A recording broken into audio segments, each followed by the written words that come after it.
Prime Minister. Fascinating to hear about your path from being a professor to Prime Minister, and also about those years and years of waiting to join the European Union. I've heard as well a lot of questions here on stage for the European Commission, so it's worth pointing out that a little bit later in the programme, the EU Commissioner responsible for enlargement, Martha Koss, will be with us here live at our Enlargement Summit, so stay tuned for that as we move on in the programme and focus on a country that has said it hopes to be the next EU member. I'm speaking, of course, about Montenegro, and we're thrilled to have with us here physically in the room today the Deputy Prime Minister for Foreign and European Affairs, that's Filip Ivanović, and he will be speaking to Marad Gwyn-Jones from Euronews. So a round of applause for them.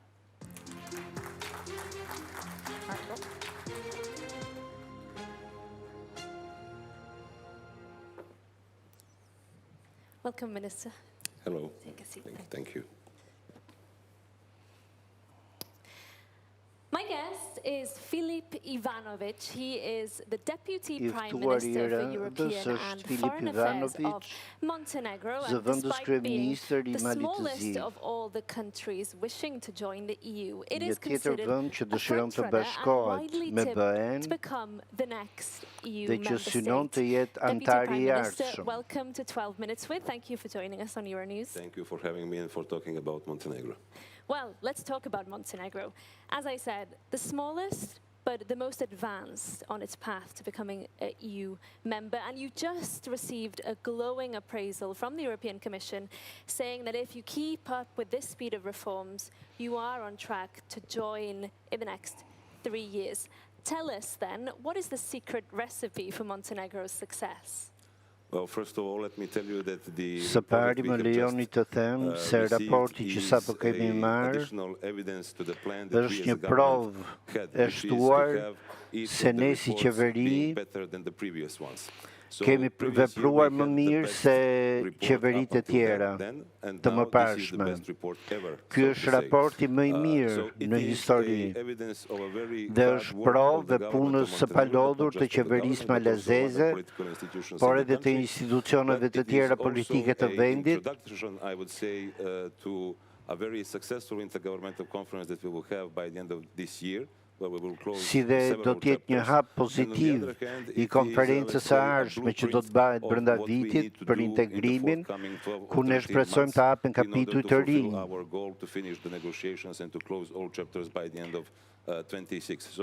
Ne synojmë të përmbyllim të gjithë kapitujt brenda vitit 2026.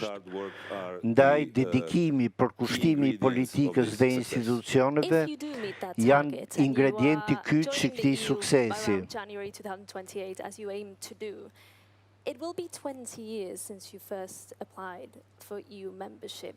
Do you feel that the process has been too demanding? Do you feel it's been too burdensome on you as a country? It's not an easy question because, of course, it depends in what period of time you make this question. So, indeed, we have been negotiating for the past 13 years and for kemi negociuar, kemi qenë në negociate në 13 vitet e fundit dhe mund të them se procesi nuk ishte shumë kërkues, por ishte shumë teknik. To continue with the substance of enlargement.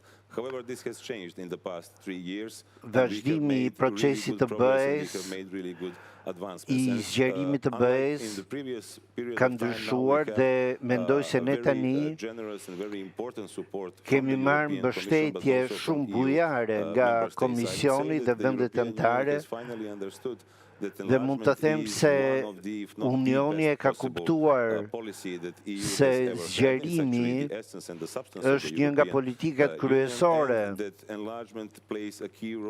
që luan një rol kyç në transformimin e Evropës në një lojtar strategjik.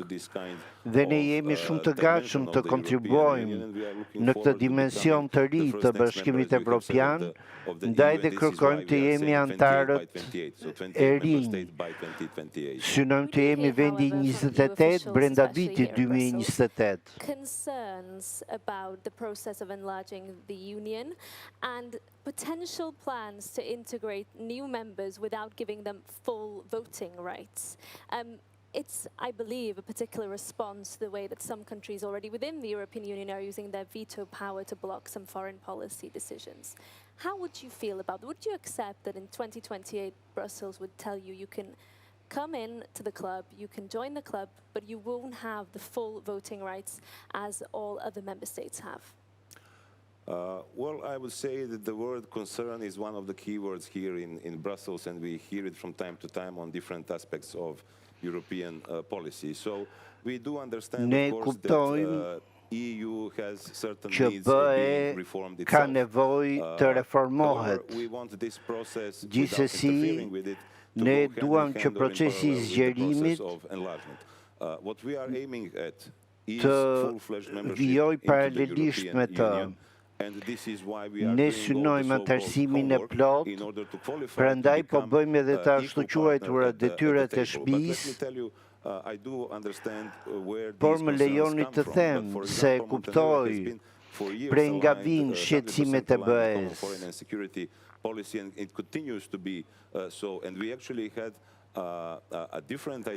Ne kemi pasur një ambicje në të kaluarën për të qenë pjesë e Komisionit Vëzhgues të BE-s, pasi kemi pasur lidhje diplomatike të forta me të.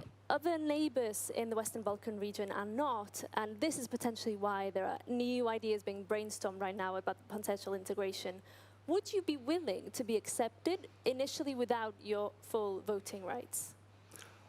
I would say that this is hardly acceptable, especially since, as I Pranimi, said, for years we have pa been qeni aligned, and barabartë while we në will not vendet e continue to tjera, be nuk do aligned, të this ishte diçka e a very këndshme. abstract and theoretical Do të ishte question, and of course we do not abstrakte, want to be diçka victims abstrakte. of anybody Ne else nuk who duam thinks të jemi differently. viktima të So far, askujt Montenegro has been që aligned, mendon has given its ndryshe nga ne. contribution to Deri më sot, every Malizi decision of the është European përshtatur Union me regarding politikat e its foreign and BE-s, security policy, politikat and e we actually jashtme, want to contribute to dhe it more ne duam actively të and not more passively. kontribuojmë edhe në të ardhmen në mënyrë më aktive dhe jo pasive. This concept of a probation time, where a new country would join and would be trialed in a sense for a certain amount of time, maybe months, maybe years. How would you feel about that? Well, we've been on trial for the past 13 years. Pra, kemi qenë në provë për 13 vjetë dhe do të jemi në provë deri në mbylljen e kapitujve të huaj. Kur të mbarojmë, atëherë do të ketë mbaruar gjithçka. It does ask you to clamp down on some things and to advance some reforms. It includes media freedom. It includes things like more coordination between ministers, because you have quite a big government. How are you looking to address these concerns? Well, let me tell you first that, as we said at the beginning, this is by far the best report that we have ever received. But of course, it's not perfect.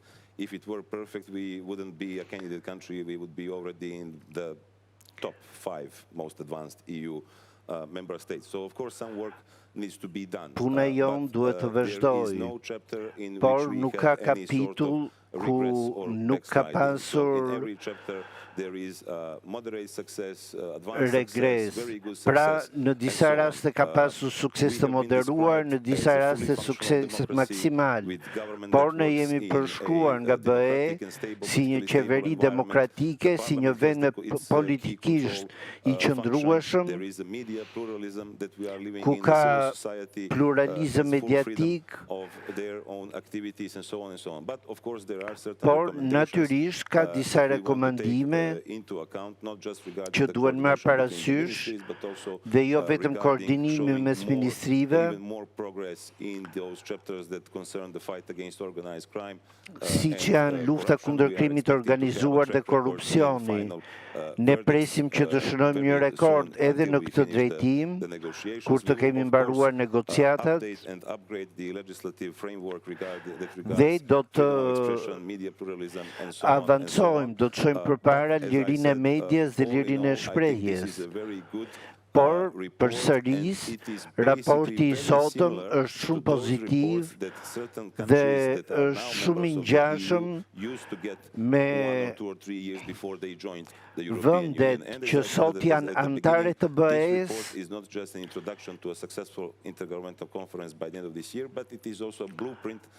Pra është një gur kilometrik për gjërat që duhet të bëjmë deri në brenda 2026-s.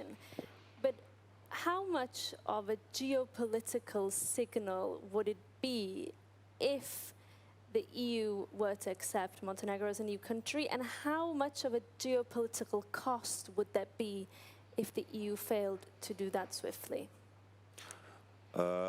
Answer to both of the questions is huge.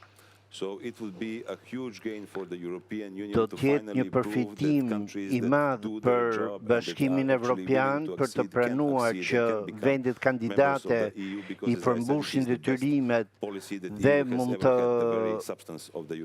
kontribuojnë për Evropën dhe nëse zgjerimi nuk bëhet realitet, atëherë koncepti I Bashkimit Evropian do të humbas kredibilitetin e tij.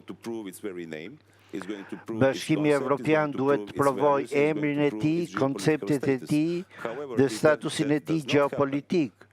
Nëse kjo nuk ndodh, atëherë do të ketë një humbje të madhe, jo vetëm për Malin e Zi dhe vendet e Ballkanit, por për vetë Evropën, për vetë BE-n, sepse do të humbas besueshmërinë e tij.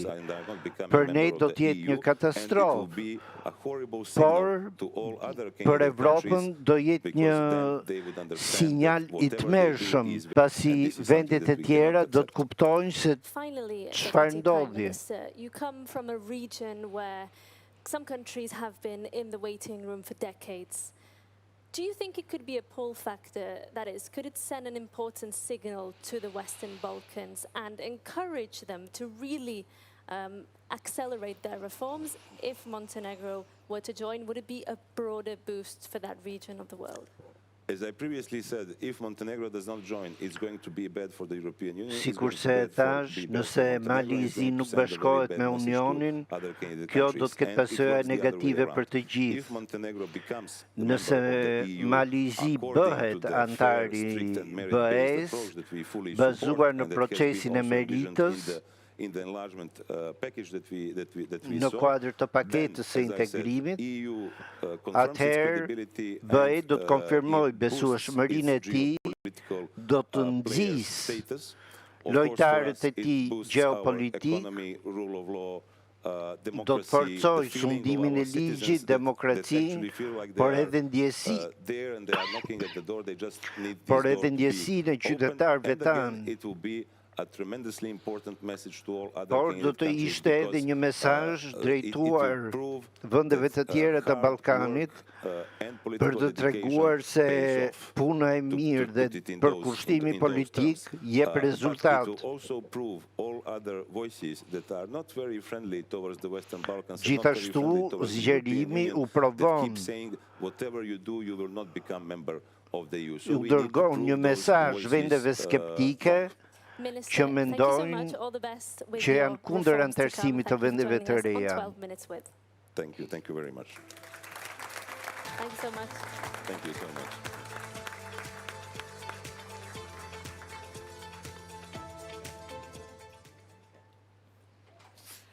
Well, thank you, and of course now we're going to take a 30-minute break, but of course stay tuned and stay with us if you're watching from home, online, on YouTube, or on Euronews.com, because we still have a lot more to come. The EU's Enlargement Commissioner will be with us. She's the moment of the hour, so you should want to stay for that.